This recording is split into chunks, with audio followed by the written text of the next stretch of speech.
Di tengah bergulirnya proses hukum kasus korupsi proyek BTS Kominfo, Presiden Jokowi melantik Budi Ari Setiadi sebagai Menkominfo menggantikan Johnny G. Plate.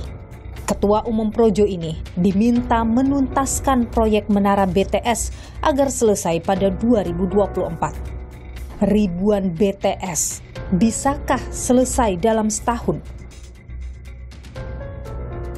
Target yang ambisius atau realistis?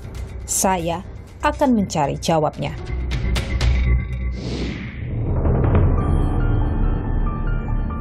Yang bersangkutan diduga terlibat dalam peristiwa tindak pidana korupsi proyek pembangunan infrastruktur BTS 4G.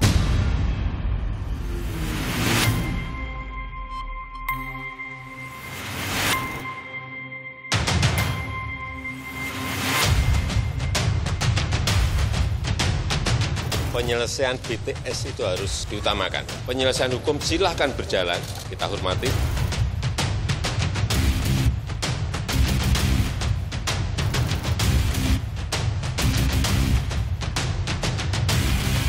Hari Senin kami dari tim Kominfo akan datang ke Kejaksaan Agung untuk meminta pengawalan pembangunan percepatan BTS ini. Keseluruhannya itu kan 7.904 BTS. Itu bisa selesai, sementara hasil audit BPK itu jauh dari target. Bisa, yakin asal kita kerjasama. Ini kan akses menjadi tantangan. Iya, betul. Anda sudah memikirkan bagaimana nih caranya supaya tantangan tadi bisa diselesaikan.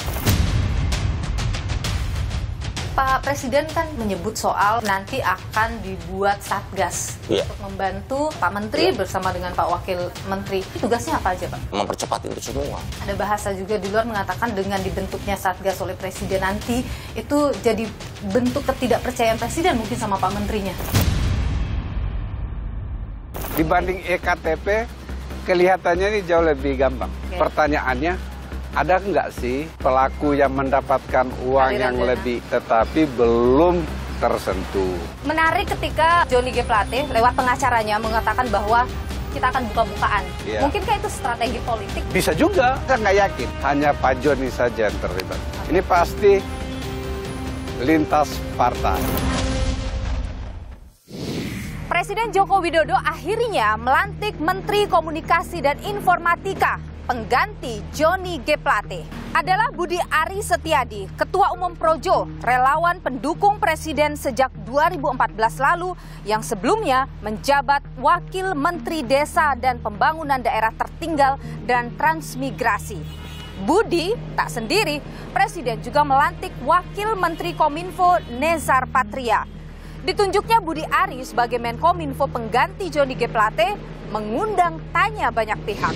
Nah pertanyaannya, kenapa yang menggantikan Pak Johnny Plate itu datang dari non-parpol, fraksi relawan? Ya. Nah biasanya pola-pola sebelumnya, bukan hanya zaman Pak Jokowi, tapi zaman Presiden sebelumnya, kalau ada reshuffle yang melibatkan menteri yang merupakan representasi partai, itu penggantinya dari partai yang bersangkutan. Tugas berat menanti menteri baru. Presiden pun menekankan agar proyek BTS Kominfo diselesaikan. Bahkan Presiden menyiapkan Satgas khusus untuk membantu menteri barunya. Kita ini hanya punya waktu yang sangat pendek. 1,5 tahun kurang. Sehingga saya ingin yang pertama di Kominfo, penyelesaian BTS itu harus diutamakan. Dan juga akan kita bantu lagi, Mas BUMN, kita bantu lagi dengan Satgas. Proyek BTS Bakti Kominfo adalah salah satu program Presiden Jokowi dalam percepatan transformasi digital.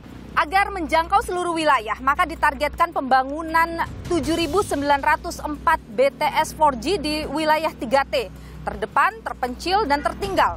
Pembangunan ini dibagi dalam 2 tahap pada 2021, 4.200 BTS, dan tahap 2, 3.704 BTS pada 2022. Namun hingga Maret 2022, hasil audit BPK menemukan baru 985 menara BTS yang dibangun, jauh dari target 4.200 menara BTS. Hal inilah yang membuat Kejaksaan Agung menyelidiki dugaan korupsi dalam pembangunan BTS 4G. 8 tersangka pun ditetapkan. Salah satunya Menkominfo yang juga Sekjen Partai Nasdem, Johnny Gerard Plate. Kerugian negara tak main-main, 8 triliun rupiah.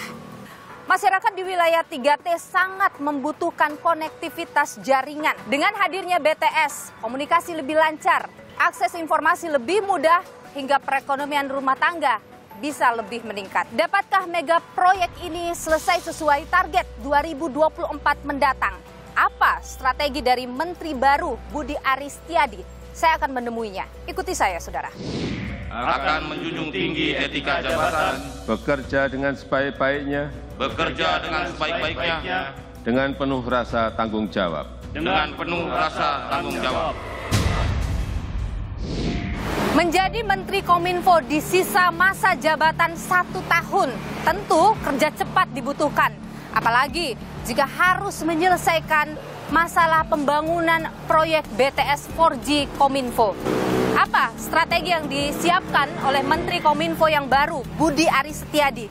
Kita akan temui dia langsung, kita tanyakan bagaimana dia akan menyelesaikan masalah proyek BTS Kominfo dan masalah lain yang ada di Kementerian Kominfo ini. Ikuti saya.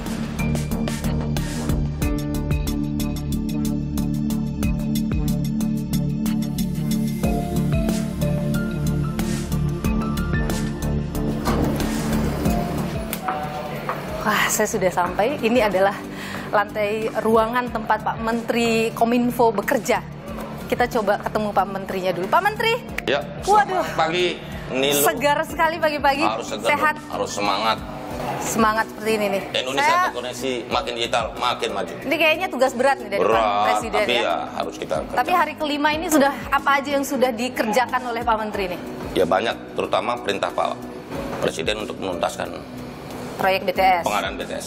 Karena itu kan hak rakyat ya. Iya. Hak rakyat untuk memperoleh koneksi internet digital gitu. Karena ini pelayanan negara terhadap rakyat. Ini kan masih bermasalah ya, dalam tanda kutip. Berat dong itu kerjanya. Ya, soal hukum nantilah, bukan aparat penegak hukum. Kita yang penting menyelesaikan supaya ini jalan. Oke, tapi sudah di-mappingkan Kak, Pak, masalahnya apa aja, bagaimana caranya menyelesaikan itu 2024? Oh, kita punya target tahun ini beres. Karena kita lihat ada beberapa wilayah bisa kita dilakukan. on-air-kan BTS. Oke. Masalahnya apa aja Pak yang sudah tercatat oleh Anda? Kalau soal BTS memang demografi. Mohon maaf, soal Papua memang berat. Medannya berat. Ada masalah apa lagi di Kominfo ini? Karena Anda juga sempat menyebut Kominfo gunung masalah. Ya banyak, karena semua interest di sini. Apa aja tuh? Ya macam-macam. Soal frekuensi, satelit, terus bagaimana e-commerce, transformasi digital, terus yang lagi ribut-ribut soal social commerce, terus yang lebih lagi mencuat soal kebocoran data pribadi, itu semua Kominfo. Jadi memang benar-benar harus kita urai dan kita selesaikan. Gitu. Jadi kerjanya kerja berat ya? Berat, tapi kan kita biasalah. Biasa. Ngapain lagi? Nanti kita ulas lebih jauh. Tapi saya boleh nggak sih ngintip ruang kerjanya Pak Menteri? Silakan. Ini view-nya langsung Monas nih Pak. Langsung Monas.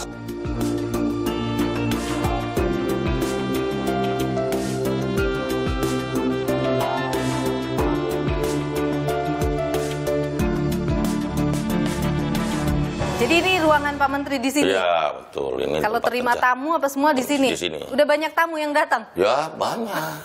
Namanya urusannya komunikasi dan informasi kan semua harus dikomunikasikan dan diinformasikan. Gitu.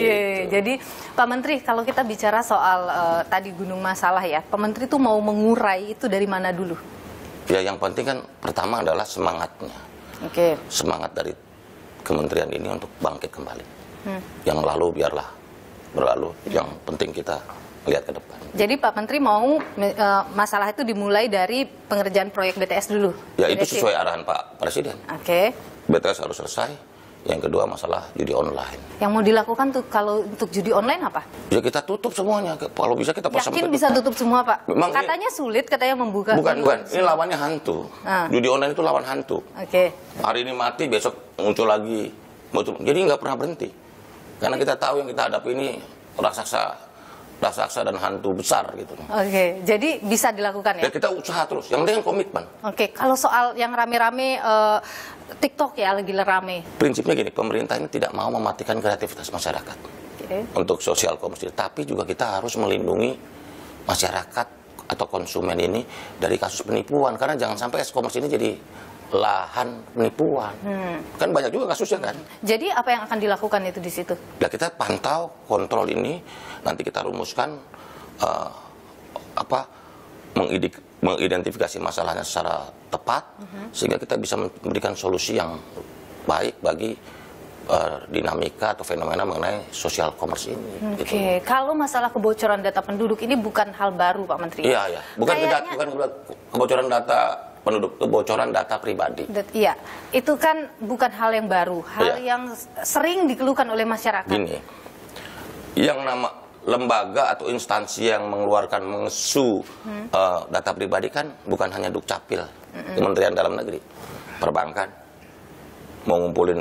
Kita mau bikin kartu debit atau kartu kredit, pakai data pribadi nggak? Iya.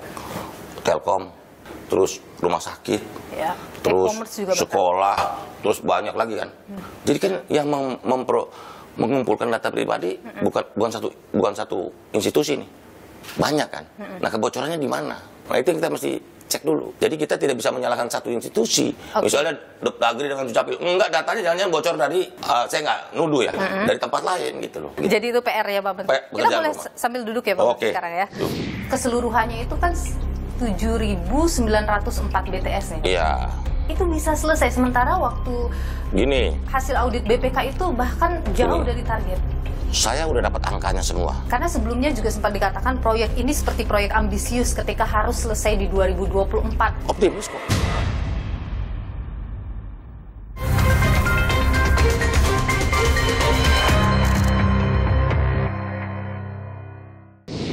Jujur, tanah ini saya hibahkan bersama dengan keluarga saya. Saya hibahkan karena waktu kontraktor datang awal, mereka menyampaikan untuk pembangunan itu tidak ada anggaran. Saya berpikir bahwa ini untuk kepentingan masyarakat satu desa.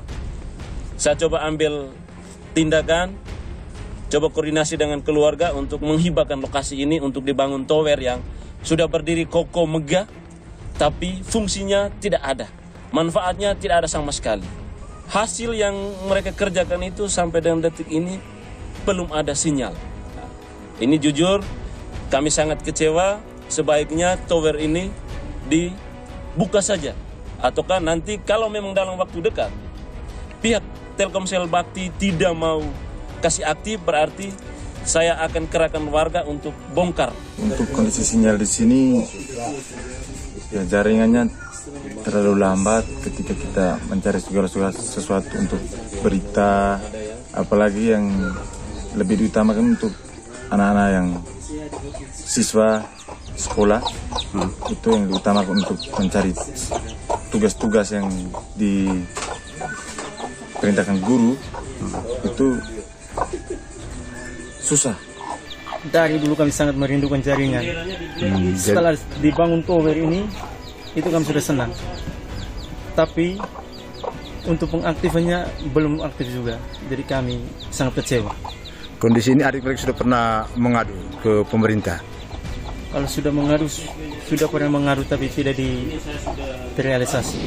Pak Menteri, ini kan Presiden menekankan untuk melanjutkan proyek BTS. Proyek BTS ini kita tahu ada di Bakti Kominfo. Sudah menentukan siapa yang akan menjadi pengganti Pak Anang? Nah gini, proses seleksinya sudah sampai asesmen. Kita kemarin rapat, saya sudah bilang dipercepat prosesnya.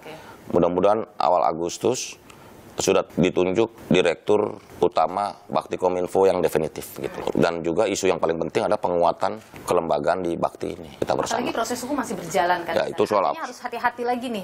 Ya pasti. Makanya karena itu hari Senin siang kami dari tim Kominfo akan datang ke Kejaksaan Agung untuk meminta pengawalan pembangunan percepatan BTS ini. Keseluruhannya itu kan 7.904 BTS nih. Iya. Itu bisa selesai, sementara waktu hasil audit BPK itu bahkan jauh dari target. Saya udah dapat angkanya semua. Tetapi kan saya harus koordinasikan dengan aparat penegak hukum. Karena dari 7.900 itu ada yang dikerjakan oleh Bakti sekitar 5.700-an, sisanya lagi oleh operator seluler. Tadi juga kemarin saya sudah ketemu dengan Telkom Group sebagai salah satu operator seluler yang mengerjakan sekitar 1.300 BTS ini untuk melakukan mapping mana yang sudah selesai, mana yang belum. Dan kita targetkan kemarin 1 minggu go detailnya udah jelas. Jadi di provinsi mana, kabupaten mana, desa mana gitu. Jadi ini proyek possible, bukan proyek impossible. Oh, possible, bisa. Yakin asal kita kerjasama. Karena sebelumnya juga sempat dikatakan proyek ini seperti proyek ambisius ketika harus selesai di 2024. Optimis kok.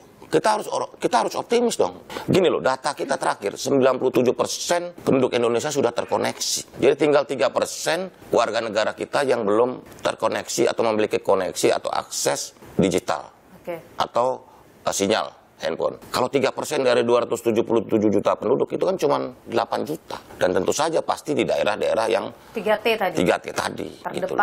Terdepan, terluar, tertinggal. Ya. Nah, kalau misalnya kita bicara soal 3T, ini kan akses menjadi tantangan. Ya, betul. Anda sudah memikirkan bagaimana nih caranya supaya tantangan tadi bisa diselesaikan? Negara ini negara besar. Gitu. Tentu tantangan geografis dan demografisnya nggak merata kan. Jadi memang kerjaan berat. Nah ini misalnya Pak, di wilayah Papua misalnya, untuk pembangunan di sana, itu kan tantangannya tidak hanya luar biasa. geografisnya saja, tapi juga ada masalah-masalah yang lain. Apa solusi Anda untuk menyelesaikan proyek di sana? Gini, kalau soal Papua memang kita perlu bijaksana. Karena memang tantangan wilayahnya kan besar. Jadi artinya untuk kalau kita bicara spesifik soal Papua, Anda sedang membicarakan bagaimana caranya bisa memasang itu semua, membangun itu semua begitu, dan selesai di 2024, 2023 kalau tantangannya luar biasa karena ada faktor. Tapi bisa ya? Ya, kita usaha, harus bisa. Pak Presiden kan setelah pelantikan Anda menyebut soal nanti akan dibuat satgas untuk membantu Pak Menteri bersama dengan Pak Wakil Menteri. Dan juga akan kita bantu lagi, Mas Wamen, kita bantu lagi dengan Satgas. Memang kita waktunya sangat mepet sekali. Ya, ada Satgasnya juga nanti. Sudah dibicarakan mungkin Satgas ini siapa saja nanti, bagaimana tugasnya? Ini rancangannya sedang kita diskusikan dan minggu ini akan kita serahkan kepada Sekretariat Negara, kepada Presiden untuk difinalisasi. Karena begini, transformasi digital ini memerlukan kerjasama lintas sektoral.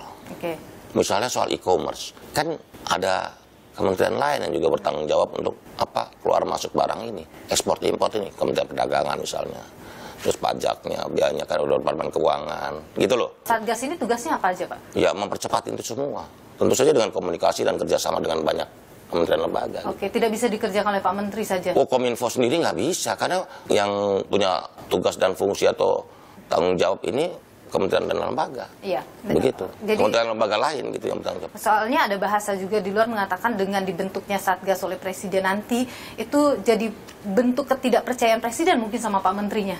Oh bukan dong, karena tanggung jawabnya. Jadi spiritnya Satgas itu, yang saya tangkap adalah bahwa Presiden tahu betul bahwa problematika di kita ini apa sih? Koordinasi.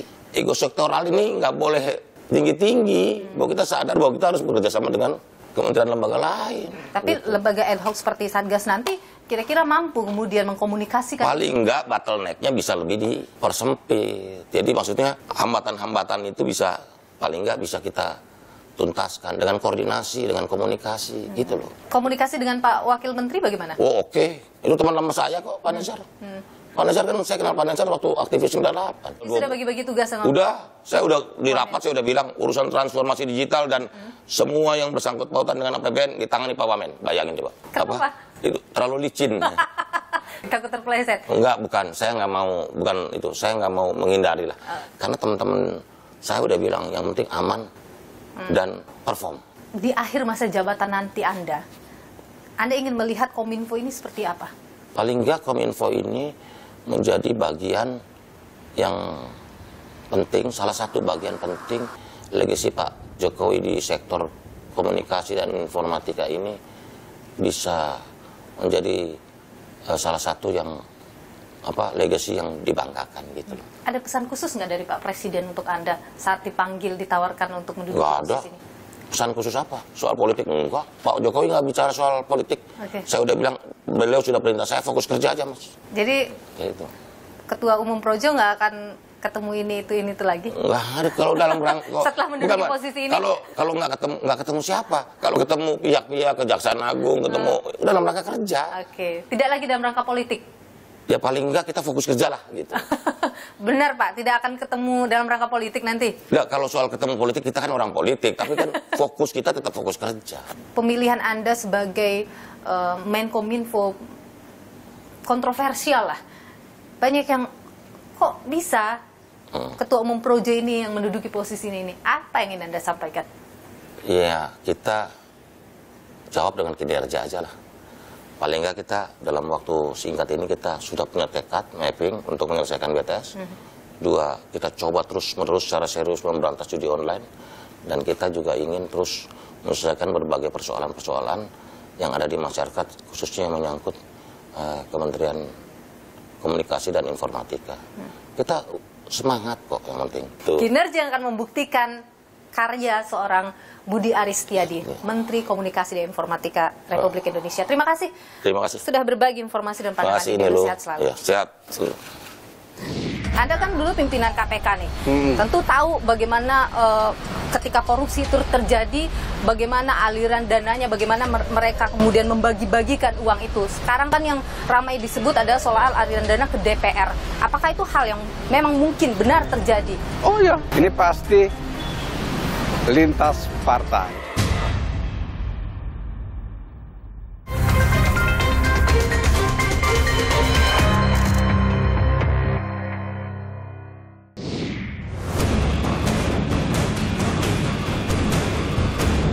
Terdapat cukup bukti bahwa yang bersangkutan diduga terlibat dalam peristiwa tindak pidana korupsi proyek pembangunan infrastruktur BTS 4G.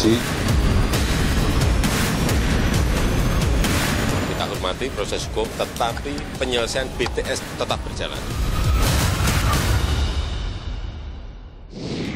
Ya, di awal uraian eksepsi atau keberatan ini ada disinggung. Ya, seolah-olah saudara itu dicari-cari kesalahannya seperti itu.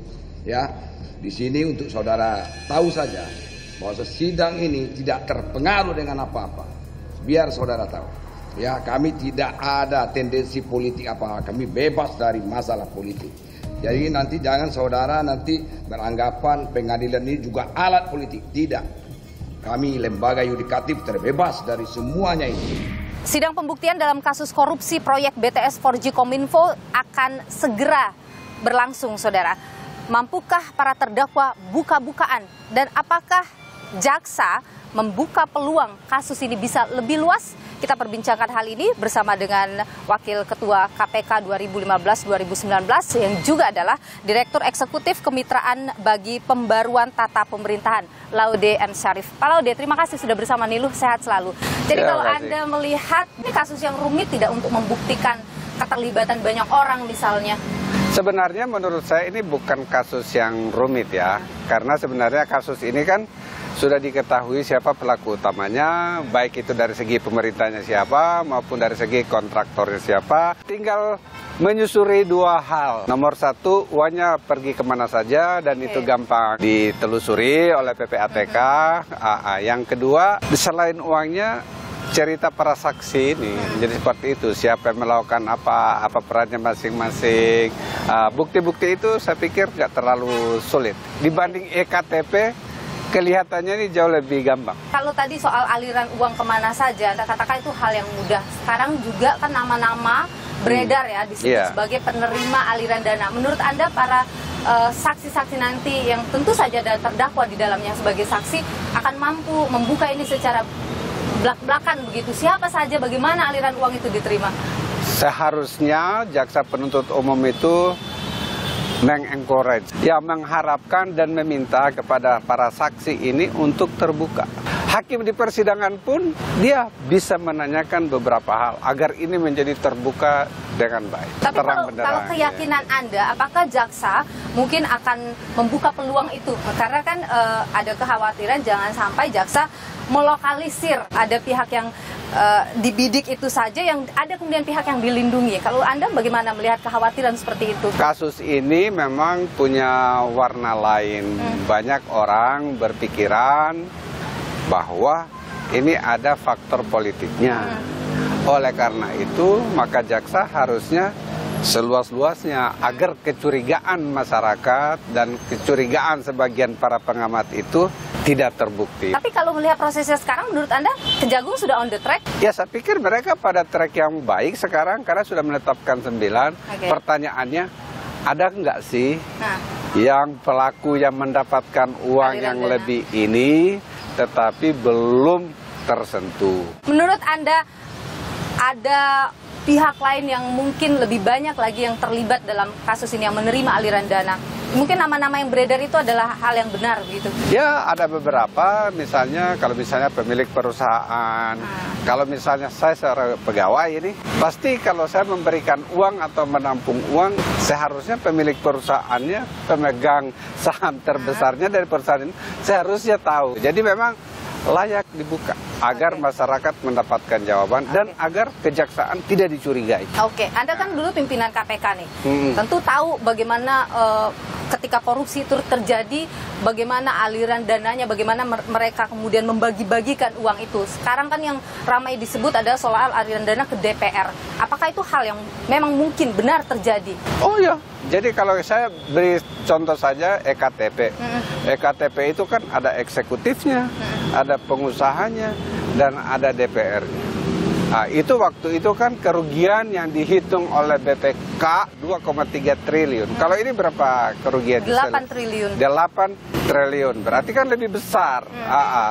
Saya yakin tidak mungkin hanya diterima oleh satu, karena ini terus terang, ini saya lihat proyek ini itu adalah mirip-mirip proyek KTP yang sudah diolah oleh berbagai pihak. Menarik ketika Johnny G. Plate lewat pengacaranya mengatakan bahwa kita akan buka-bukaan. Mungkinkah itu strategi politik misalnya? Ya, bisa juga.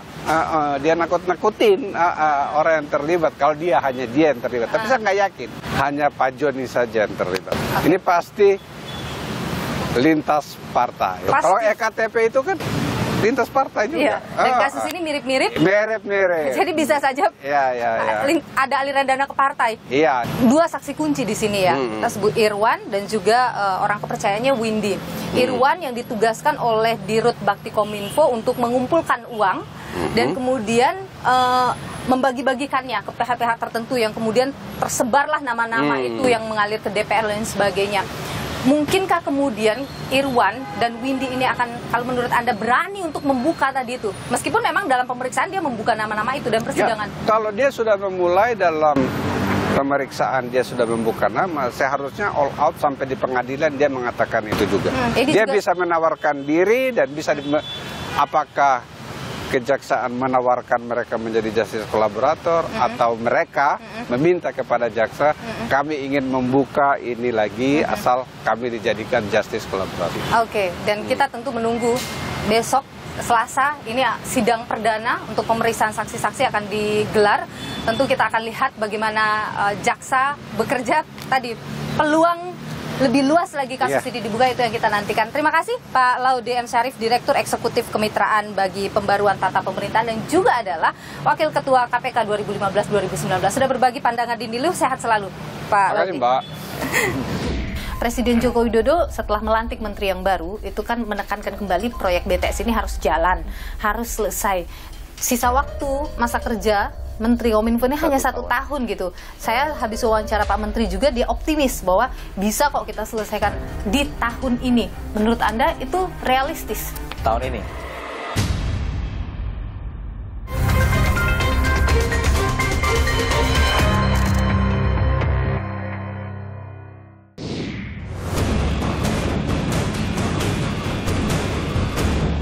Terdapat cukup bukti bahwa yang bersangkutan diduga terlibat dalam peristiwa tindak pidana korupsi proyek pembangunan infrastruktur BTS 4G.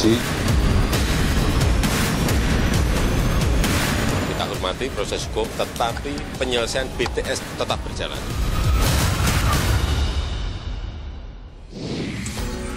Koneksinya ini, koneksinya lambat sekali. Ini tower ini dibangun oleh Bakti ya? Iya. Tahun berapa dibangun? Bangun di tahun 2022 kalau tidak salah itu. Tapi tidak pernah dikasih aktif. Korupsi proyek BTS tidak hanya merugikan negara secara material, tapi masyarakat yang membutuhkan konektivitas ini juga merasakan dampaknya dengan serius. Bagaimana proyek ini bisa jadi ladang korupsi? Dan seberapa penting juga BTS 4G ini untuk masyarakat? Kita perbincangkan hal ini. Bersama saya sudah hadir Ketua Umum Asosiasi Penyelenggara Jasa Internet Indonesia, Muhammad Arif. Pak Arif, terima kasih sudah bersama Niluh. Sehat selalu. Sehat selalu. Jadi kalau kita bicara soal proyek BTS 4G, kenapa bisa jadi ladang korupsi itu ya? Kalau saya melihat ini mungkin memang proyek ini cukup cepat, timeline-nya ini sangat cepat. Jadi kalau kita mengikuti juga sebenarnya kan kurang dari 2 tahun harus menyelesaikan berapa 8.000 ya kalau salah ya tower BTS yang di daerah yang nggak enak. Betul, 3T. Menurut saya ini lebih ke arah timeline yang memang sangat ambisius kali ya. Oke, apa yang paling menantang dari proyek BTS 4G di wilayah 3T? Kondisi geografis sudah pasti. Oke. Apalagi kalau di wilayah timur itu untuk mengangkat tower aja harus pakai helikopter, Mbak. Tentunya ketersediaan logistik ini memang jadi satu kendala tersendiri ya. Belum memang rata-rata areanya tidak bisa dijangkau oleh kendaraan roda 4. Pasti itu kan lebih takes time dibanding kita ngebangun BTS yang di wilayah yang lebih normal lah. Di perkotaan atau mungkin di desa yang memang udah aksesnya lebih mudah. Satu BTS itu sampai menelan anggaran berapa sih, Mas? Kalau di wilayah normal itu perkiraan 1 sampai 1,2 lah ya. Jadi kalau wilayah 3T tadi itu angkanya bisa 2 kali lipat dari itu. Menurut saya bisa terjadi. Karena kalau tadi saya bilang di wilayah Papua contoh harus mengangkut tiangnya pakai helikopter let's say, itu aja ongkosnya udah pasti berkali-kali lipat ya dibanding kita yang bisa naik mobil atau truk biasa kan. Itu aja udah jadi satu faktor yang kelihatan bahwa, atau misalnya di pulau-pulau mereka harus nyewa kapal, dan kapal kadang-kadang nggak 1 hari sekali kan harus nyewa yang ngebuk kapalnya, pasti kosnya kan lebih tinggi. Jadi ya memang banyak faktor banget sih. Oke, untuk di wilayah normal membangun satu BTS butuh berapa lama sih? Wilayah normal menurut saya mungkin satu aja ya bisa 1 bulan 2 bulan kan cukup ya. Oke. Tapi kan ini beribu-ribu. Membangun sekian ribu BTS itu dalam waktu 2 tahun possibility-nya kecil. Ya nggak maksimal lah ya. Nggak maksimal. Nggak maksimal ya menurut saya. Presiden Joko Widodo setelah melantik menteri yang baru itu kan menekankan kembali proyek BTS ini harus jalan, harus selesai. Sisa waktu masa kerja Menteri Kominfo ini hanya 1 tahun gitu. Saya habis wawancara Pak Menteri juga, dia optimis bahwa bisa kok kita selesaikan di tahun ini. Menurut Anda itu realistis? Kalau Pak Menteri bilang possible ya kita mendukung dia. Gitu. Tapi sejujurnya Anda merasa itu realistis tidak? Tahun ini itu sangat optimis saja ya. Dengan kata lain? Sangat optimis. Ya butuh kerja keras yang luar biasa aja ya. Apa yang harus dilakukan menurut Anda? Kalau menurut saya ini yang harusnya dilakukan ya memang harus banyak berdiskusi dengan stakeholder. Kan saya dengar juga Presiden mau buat Satgas ya, Satgas percepatan inilah ya. Ya memang ini harus diisi benar-benar orang yang punya expertise di bidang itu, yang memang orang industri ya. Kalau saya bilang Satgas ini harus dipenuhi orang industri. Karena kalau memang banyakkan dari birokrasi, beda. Dimanapun juga ini udah jadi problem dan harus diselesaikan. Dan yang bisa menyelesaikan ini orang-orang yang memang punya experience di lapangan ya. Di luar itu, karena ini kerjaannya jauh-jauh, memang itu perlu melibatkan stakeholder lokal juga. Karena mereka lebih tahu medannya. Medan pertempuran di daerahnya lebih tahu mereka. Tapi Mas, kalau kita bicara soal akses pemerataan akses internet untuk konektivitas masyarakat di Indonesia ini memang masih banyak ya? Kalau kita lihat datanya ABJI kan setiap tahun kita ngadain survei tuh. Data terakhir kita di bulan Juni awal ya kemarin itu baru 78% masyarakat Indonesia yang terkoneksi internet. Berarti hanya sekitar 215 juta jiwa. Nah, berarti masih ada gap sekitar 20% lah kurang lebih masyarakat yang belum menerima akses internet. Nah, itu menurut saya juga angka yang menurut saya masih harus ditingkatkan lagi. Jadi kalau bilang pemerintah intervensi beberapa program tadi untuk pemerataan akses, sebenarnya sih kita dari kalau kacamatanya ABJI ya mendukung aja ya, dalam artian selama emang program tersebut untuk mempercepat pemerataan akses internet Indonesia, kita pasti support.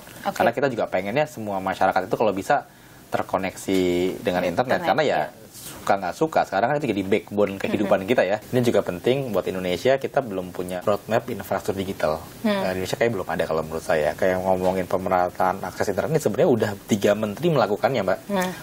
Zaman Pak Tifatul udah punya Emplik, Desa Dering, Nix dan teman-temannya yang notabene semuanya nggak berjalan ya. Zaman Pak Rudiantara ada Palaparing yang udah selesai sih alhamdulillah. Walaupun penggunaannya tidak maksimal gitu ya. zaman Pak Joni Plate ada BTS dan Satria yang baru terbang kemarin. Sebenarnya 3 menteri ini sama tujuannya, pemerataan akses internet. Setuju ya Mbak ya? Tapi jangan sampai kita kan mengulang. Jangan sampai menteri yang baru juga sebenarnya punya lagi ide yang lain. Saya pengennya ini kayak jalan tol. Jalan tol nggak mungkin di tempat yang sama itu ada 2 jalan tol. Harus ada ujungnya. Ya sisanya baru maintenance kan. Ya gitu aja, sama mengimprove lagi. Roadmap infrastruktur digital. Pak Muhammad Arif, Ketua Umum dari Asosiasi Penyelenggara Jasa Internet Indonesia (APJI). Terima kasih sudah berbagi pandangan di Niluh. Sehat selalu. Sehat. Proses hukum korupsi BTS 4G Kominfo terus bergulir. Sejumlah nama diduga terima aliran dana uang haram ini. Siapa mereka? Berikut informasinya untuk Anda.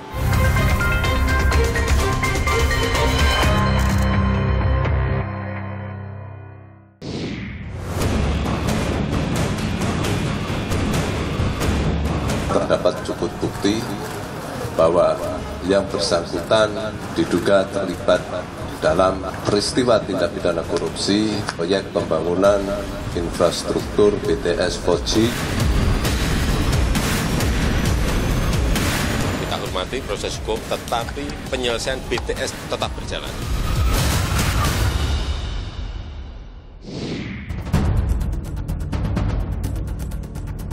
Pembangunan proyek BTS atau Base Transceiver Station 4G yang dilaksanakan Badan Aksesibilitas Telekomunikasi dan Informasi Kementerian Komunikasi dan Informatika, Bakti Kominfo, resmi diluncurkan tahun 2020. Rencananya, proyek ini akan membangun lebih dari 7.000 menara telekomunikasi di daerah tertinggal, terdepan, dan terluar di Indonesia selama kurun waktu 2021 hingga 2024. Anggaran 28 triliun rupiah disiapkan pemerintah demi kelancaran mega proyek ini.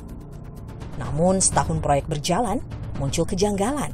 Badan Pemeriksa Keuangan BPK menyatakan ada indikasi pemborosan anggaran hingga 1,5 triliun rupiah. Badan Pengawas Keuangan dan Pembangunan BPKP juga menyebut terjadi kerugian negara mencapai lebih dari 8 triliun rupiah. Kejaksaan Agung lantas menelusuri pihak yang telah merugikan negara. Alih-alih membangun menara, anggaran besar ini malah diduga mengalir ke sejumlah pengusaha hingga politisi. 8 orang ditetapkan jadi tersangka, diantaranya Direktur Utama Bakti Kominfo Anang Ahmad Latif, Komisaris PT Solitech Media Sinergi Irwan Hermawan beserta orang kepercayaannya Windy Purnama, Direktur Utama PT Mora Telematika Indonesia Galumbang Menak, Direktur PT Huawei Tech Investment Mukti Ali, Tenaga Ahli Human Development Universitas Indonesia Yohan Suryanto, Ketua Komite Tetap Energi Terbarukan Kadin Muhammad Yusrizki, hingga Menkominfo Joni Gerard Plate. Dari 8 tersangka, 6 orang telah berstatus sebagai terdakwa kasus korupsi penyediaan infrastruktur BTS 4G Kominfo. Mereka kini sedang jalani persidangan di Pengadilan Tipikor Jakarta Pusat.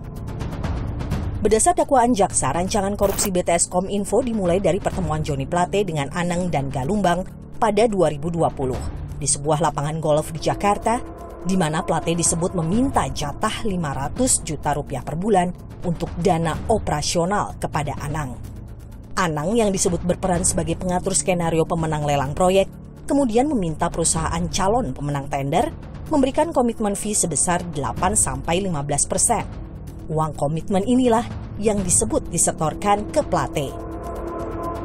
Anang diketahui telah memberikan uang setoran sebanyak 20 kali sejak Maret 2021 hingga Oktober 2022. Menteri yang baru menjabat sumur jagung, Menpora Dito Aryo Tejo juga terseret kasus. Menurut keterangan Irwan Hermawan, salah satu terdakwa dalam berita acara pemeriksaan, terdapat total aliran dana sebesar 27 miliar rupiah kepada Dito antara November hingga Desember 2022. Namun Dito membantah menerima aliran dana dan mengaku tidak mengetahui apapun soal kasus korupsi BTS Kominfo. Dito telah diperiksa sebagai saksi oleh Kejaksaan Agung 3 Juli 2023. Saya nggak tahu menawar. Ya, nominalnya sama, Mas. Dari awal udah begitu dan kita udah melakukan proses resmi. Dalam perjalanan kasus, tiba-tiba muncul sosok berinisial S yang disebut menyerahkan uang senilai 27 miliar rupiah kepada Magdir Ismail, pengacara terdakwa Irwan Hermawan. Bahwa uang ini diserahkan oleh pihak yang mengatakan akan membantu klien kami, Irwan Hermawan. Orang itu tidak menyebutkan sumber dari uang ini dari mana, dan juga tidak disebutkan uang ini terkait dengan siapa. Ya, hanya dikatakan bahwa uang ini adalah untuk membantu Irwan Hermawan.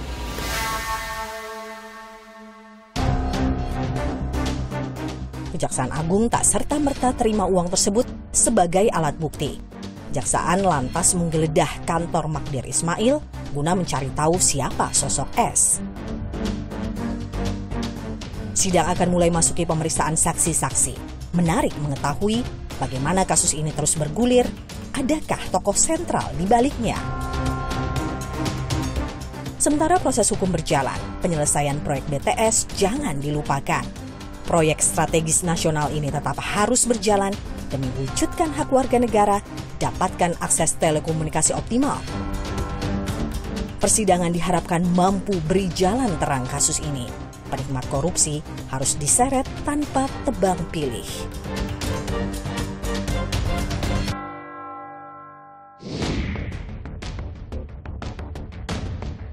Konektivitas adalah kebutuhan di era digital.